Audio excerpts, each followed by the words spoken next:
biasakan nikah itu 1 kali, santai. Tapi telat juga jangan sih. Betul.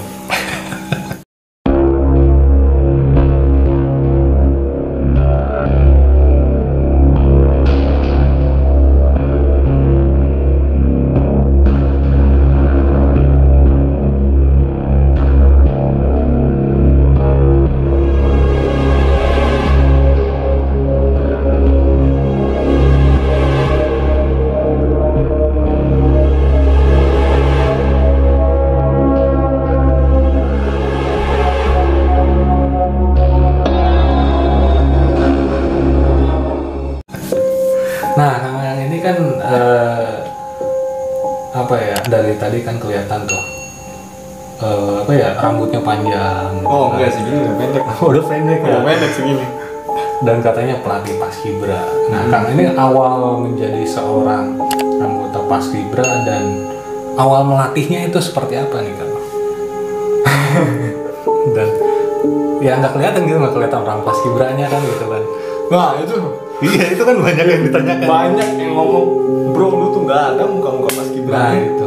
Bener kan, lu kan oke lah Paskibraka cepak, badan gede. Ini gue kecil kayak gini, Nah, gitu. Nanti Paskibra gitu ya, aneh kan? Ya awalnya sih kayak gini bro. Dulu tuh gue pasukan juga men, dulu pasukan. Di pasukan pun memang sangat, gue nggak suka yang namanya disalah-salahin sama senior. Orang ngebangkang. Bahkan sampai sekarang pun nggak ada senior yang gue ikuti. Maksudnya tuh kayak gini loh. Ketika ada yang namanya pasal senior 1, pasal 1 senior itu benar, ya kan? Iya nggak sih? Bener kan? Ada pasal itu. Pasal 1 senior tidak pernah salah. Tidak pernah salah. Pasal kedua kalau senior salah kembali ke pasal 1. Monyet yang gitu. Kenapa kok kayak gitu men? Coy, yang maha benar itu hanya Allah dan Rasulnya. Masya Allah. Takbir. Allah Akbar. Kayak gitu loh men. Makanya gue nggak pernah setuju dengan itu. Itu yang bikin udahlah. Lu kalau salah aja gitu. Tapi awal-awal yang latih memang dulu ikut Paskibra, sempat ikut seleksi Paskibra kalah. Di Cirebon. Di seleksi tahap 1 gue ikut, tahap 2 ikut, tahap 3 nih gue males. Yang namanya anak SMA kan lagi senang-senangnya nongkrong. Iya, makanya pas itu udahlah gitu kan. Gue lebih seneng lomba-lombaan. Pas itu lomba-lomba meskipun kalah terus ya gue seneng gitu loh. Karena pas itu belum ada pelatih. Nah pas kesini-sininya lulus sekolah, gue sering main ke sana. Main ke Cirebon, nonton lomba, itu kan lihat pasukan punya temen, karena ada temen juga kan Cirebon yang ngelatih juga gitu kan. Sampai pada akhirnya gue kerja keluar kota ke Bandung kan, pas itu gue kurang lebih 1 tahun di Bandung. Gue kerja, dari kerja kayaknya, capek ya kan, udah pulang ngelola galon, diput galon punya orang tua gue kelola, ternyata nggak bener juga. Yang namanya anak muda ya bro, jadi ya hamburan terus kan duitnya, jadi manajernya jelek lah pas itu, belum siap kayaknya sih gua untuk bisnis kayak gitu, bangkrut sampai dijual 1 depot. Pas itu gua lihat lagi punya main-main lagi Cirebon, nonton lomba, gua tertarik karena mengisi kekosongan juga sih. Gimana ya kalau gua jadi pelatih gitu loh. Pas itu gua inboxin satu-satu di FB. Dari mulai sekolah-sekolah yang dekat di sini. Nggak ada men yang bales. Nggak ada sama sekali. Muka kayak gini ya. Siapa yang mau percaya? Rambut panjang. Lu siapa? Pasti kayak gitu mikirnya. Sampai pada akhirnya gue masuk ke salah satu grup Paskibra. Namanya Paskibra MTS Negeri 2 Jatiwangi kalau dulu. Sebelum berubah nama. Gue masuk ke grup itu, di ACC sama pembinanya, karena yang ngelolanya pembina pada saat itu gitu. Udah ACC, kan banyak tuh foto-foto upacara gitu kan. Terus pas itu juga gue tahu bahwasannya cara berdiri yang benar tuh gue tahu. Karena waktu SMA pun gue pernah gitu, juara tuh gue pernah. Ketika ketika ada pelatih masuk itu langsung juara pas itu. Ada pelatih yang pertama masih gagal, yang keduanya langsung juara. Pertama kali juara itu juara utama 3 Kabupaten, itu pertama kali juara. Nah pas gua masuk ke grupnya, dilihat fotonya, kok berdirinya culun gitu loh. Gua komen, Pak maaf kata gua kan, itu cara berdirinya kok kayak gitu ya. Jadi maaf banget ya, jadi berdirinya kayak gini. Makanya ada yang kayak gitu, gua komen. Pas gua komen dibalas, emang yang bener kayak gimana? Kata dia tuh, Pak kalau boleh saya bantu, boleh enggak nih? Gitu kan awalnya kayak gitu. Udah inbox aja, inbox lah kita ngobrol. Udah nanti datang ke sekolah, gua datang ke sekolah, suruh hari Rabu kan pas itu.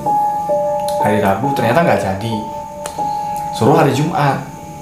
Oh enggak, pertama kali datang gua hari Jumat jam 10. Ya udah nanti hari Sabtu kan itu datang. Siap katanya. Pas pulang, gua mau pulang, gua dicegat sama pembina pramuka. Kata dia, kalau pengen lihat basic yang bagus hari Senin aja Mas Bro, katanya tuh. Itu pembina, manggil gua udah Mas Bro. Oh siap Pak, kayak gitu. Nah pas itu gua dekat lah dengan pembina itu. Malamnya gua langsung main ke rumahnya. Main aja ke rumah katanya tuh. Main gua ke rumahnya. Ngobrol, dia membuka hal yang ada di dalam sekolah itu. Kekurangannya ini, kelebihannya ini. Udah. Makanya pas itu gua kaget dirangkul sama orang pramuka pada akhirnya. Makanya di situ dalam perkemahan gua dijadikan panitia gitu kan. Yang ordinir. Nah, tapi pas gua datang hari Senin, gua datang tuh hari Senin. Dan memang bener, pertama gua ngelatih, gua nggak tahu apa-apa men. Hadap kanan, gua tahu hadap kanan kayak gimana, gua tahu yang benar seperti apa, tapi nggak tahu gimana cara nerapin ke anak. Nggak tahu ngeblank. Gua nanya pelatih kan yang gua kenal. Sampai pernah satu ketika gua nanya ke orang Indramayu, pelatih gua, bukan pelatih gua sih, kayak semacam pelatih yang gua kenal gitu. Kang, saya mau nanya caranya bikin pasukan yang bagus tuh kayak gimana? Gua bilangnya kayak gitu. Dia ngomong jawabannya kayak gini, lu mah goblok enggak. Anjing, gua jauh-jauh men, ngejauhin ke Indramayu cuma dapet jawaban goblok. Baru nanya langsung di gap, goblok lu. Kok goblok sih Kang? Yang mau ngelatih siapa? Saya kan. Terus kenapa nanya sama gua, kata dia.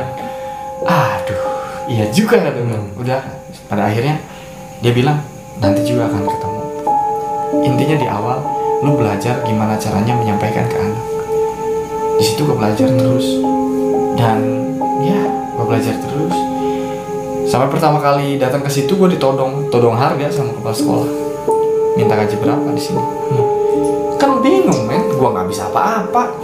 Kan nggak, sekiranya kalau misalnya kita punya skill nih, misalnya kalau kayak lu lah, lu kan enak nih, udah kenal paskibra udah lama. Misalkan, Kang mau gaji berapa di sini?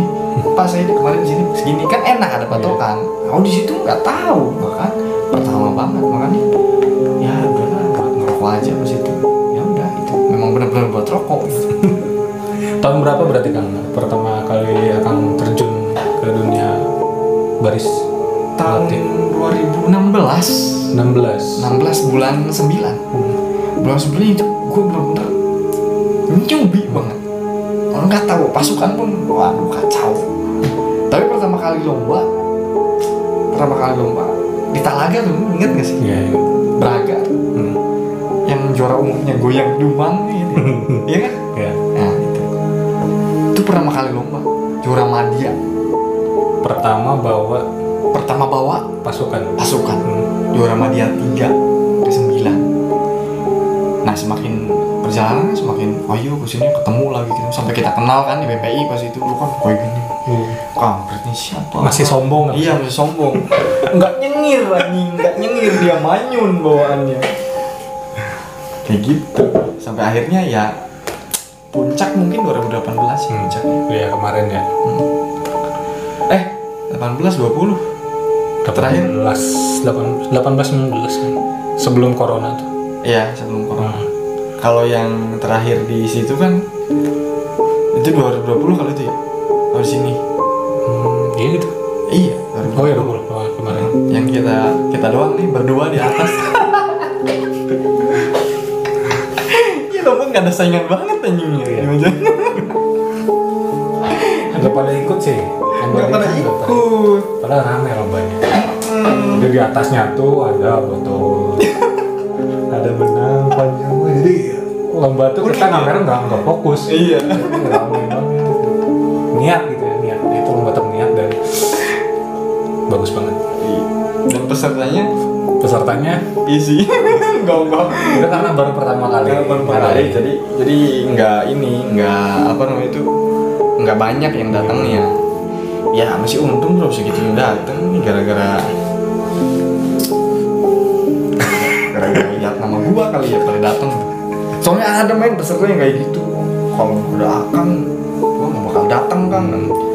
Ada yang kayak gitu ya. Percaya sama gua, sama Allah lu percaya. Itu. Nah makanya kan nanti tahun depan biar lombanya banyak gitu kan. Saya jadi panitia. Siap. Saya jadi panitia nanti bagian makanan kan. Siap. Lu makan terus. Iya. Karena pada bingung mikirin rektal kan. Iya di. Bener sih. Bener. Pelatih datang, Makan gitu ya. repot. Siap nanti. Kayak PPI aja nih kayaknya. Enggak, mendingan Kerjasama. kerjasama. Siap men. Sudah datang semua. Layak 3. Betul. Se-Indonesia aja sekarang. Indonesia Kayak di Doski itu. bagian. Se-Indonesia bagian kan ada bagian. Iya, bagian wilayah 3. Nah, itu. Kecil. Karena yang datang pasti Majalengka Cirebon. Iya. Indramayu 1-2. Usulan sih kan untuk lomba tahun depan tuh ada tingkat SD gitu karena di Majalengka ini kan Belum ada. wilayah Majalengka itu yang ada SD baru daerah Jatitujung yang saya tahu gitu kan waktu Kang Amin. Itu ada. Oh ada di sini ya? Iya. Isi siapa sih? Agil tuh. Oh iya. Sukaraja Kulon. Kan biasa ku apa namanya itu Ciamis apa sih lomba apa namanya? Paweja. Oh Pawen. Iya Pawen aja kemarin saya ikut. Ya iya tadi kan nanya Mas.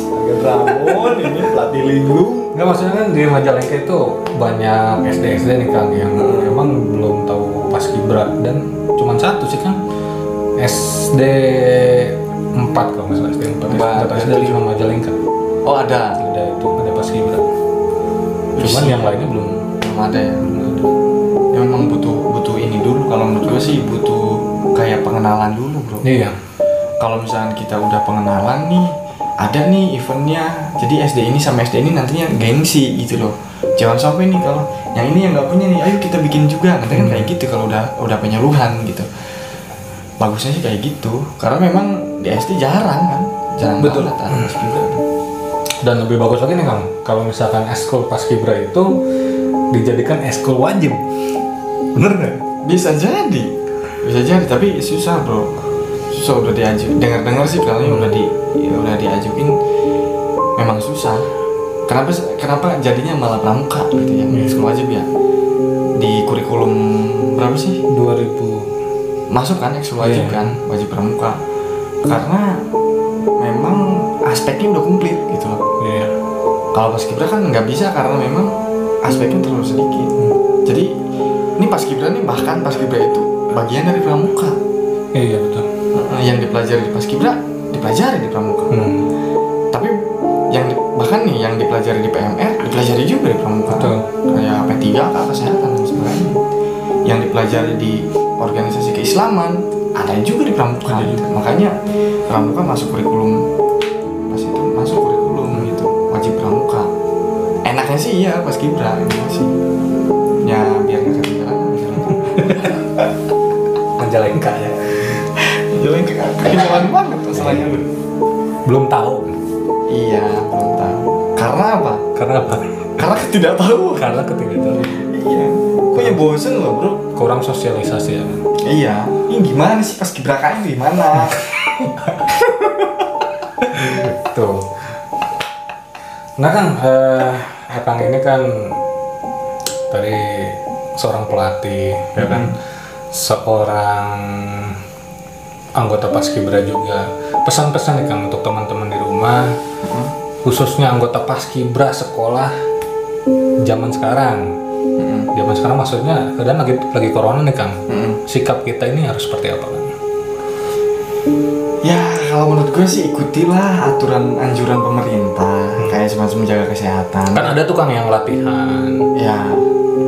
Ya sebenarnya sih gimana ya, gue nggak bisa nyalahin orang yang latihan tuh nggak bisa gitu loh, karena memang ya di daerah kita nih masih aman-aman aja gitu loh.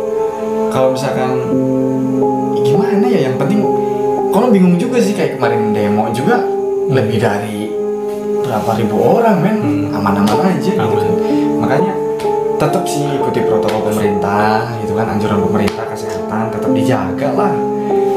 Tapi ya kalau misalkan lo aktivitas aja lah, enjoy kayak gitu. Kalau menurut gue sih enjoy aja, gak usah dibawa tegang. Terus pesan gue sih buat anak paskibra, gak usah lebay lah.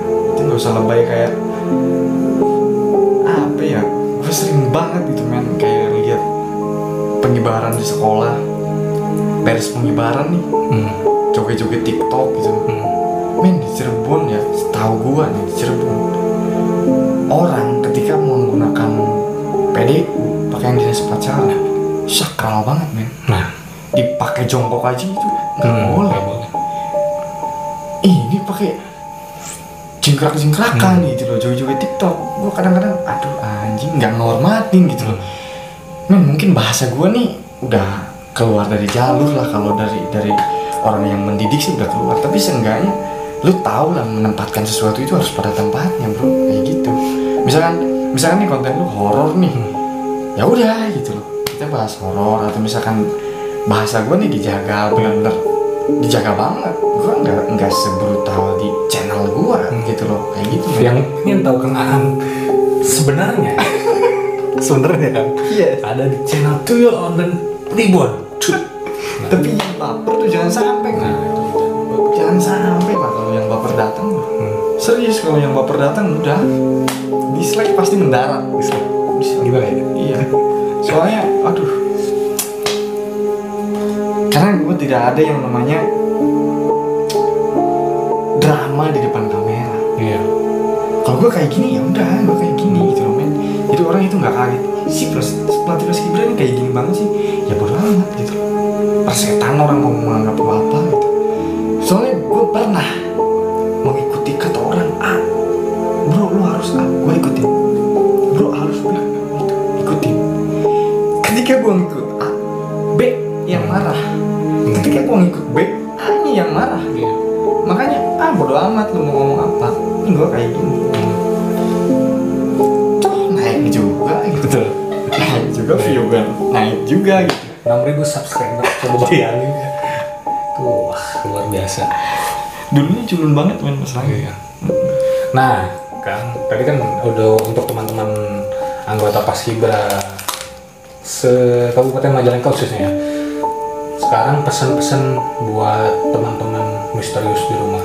Nih Kang, gimana caranya kita, atau tips-tips dari Akang bagaimana menghadapi, khususnya tadi kayak Akang tuh guna-guna gangguan seperti itu. Gimana nih Kang? Mengatasinya gitu. Mengatasinya.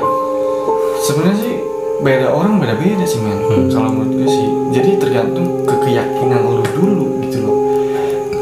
Ketika lu meyakini bacaan ini akan bisa mengalahkan, lu bisa mengalahkan sebenarnya. Berarti yakin dulu. Yakin dulu. Misalkan kayak gini, ini gue yakinnya dengan hanya baca bismillah doang berulang-ulang kali, misalnya 1000 kali atau berapa ribu kali. Tapi lu yakinnya dengan membaca qul. Gua bisa, lu pun bisa gitu loh. Yang penting sih satu sebenarnya kan, lu yang punya kendala kayak gitu, lu jangan berhenti mendekatkan diri. Kayak semacam lu zikir tiap malam. Lu tahu nggak sih tetesan air yang kena batu lama-lama akan berbekas kan? Ini meskipun netes, tak dikatakan lama, batu itu akan ada bekasnya. Sama halnya dengan menurut gua ini versi gua. Sama halnya dengan berdoa. Ketika lu zikir tiap malam, suatu saat lu akan punya keajaiban gitu loh untuk menghadapi hal-hal kayak gitu. Ini yang dirasain sama ibu gua sendiri sih. Jadi ketika ada kejadian yang nyerang dia masih posisinya masih zikir, yang kena tuh gelas pecah men. Pecahnya itu kalau misalkan ini gelas nih jatuh ke bawah, harusnya kan paling ya jadi berapa potongan men. Ini satu ruangan Rata. dan segede gini semua. kayak dapat ngehalusin gitu loh men. Nah jadi gue sih yakin oh mungkin ada yang menyerang tapi posisi ibu gue nih lagi zikir gitu, karena ya ibu gue rajin banget men, rajin banget tiap malam pas itu zikirnya, makanya yang nyerang pasti mental terus. Intinya kayak gitu untuk mengatasinya dan don't panic. Nah itu pesan-pesan dari Kang Aang bagi teman-teman yang di rumah mau kenal lebih dekat dengan Kang Aang bisa langsung di DM di Instagramnya atau langsung aja kunjungi channel Tuyul Online Ribbon ya, biar langsung di komen aja di komen ini apaan sih kan. Ini apaan sih kan, pasti banyak yang udah ngerti dan ya makanya biar lo kenal lebih dekat langsung aja ya. Ada lagi Kang yang mau disampaikan? Sudah kayaknya. Anda mau closing apa enggak? Mau closing? Mau closing. Oke teman-teman di rumah, untuk teman-teman horor dan anggota Paskibraka Kabupaten Majalengka, cukup sekian podcast kita kali ini dengan Kang Aang, dan kita akan ketemu lagi di konten berikutnya dengan Kang Aang, tentunya dengan cerita horor dan tetap masih ada Paskibranya. Dan selamat malam.